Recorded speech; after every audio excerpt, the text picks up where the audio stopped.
Want to know how to enter your campaign mode in with Shadow Legends? Well, no worries. In this video, I'm going to show you an easy step-by-step guide on how you can do it. It's super simple and under a minute, so let's get straight to it. Now, first things first, you can just simply open up your Red Shadow Legends application. So, once you've opened it up, you should be provided with this interface right here. So, we have also created a lot of similar tutorial videos on Red Shadow Legends, so make sure to watch it. So, once you're there, on the bottom right side, you should be seeing battle right here.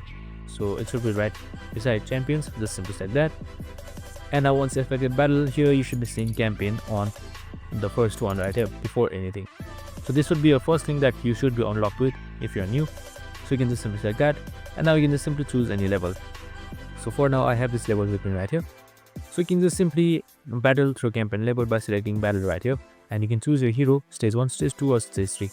So you can also choose your difficulties and then just simply select battle. And that's it. I hope this video helped. If it did, make sure to like, subscribe and tune in with us for more of the similar videos. Have a good day and see you in the next one.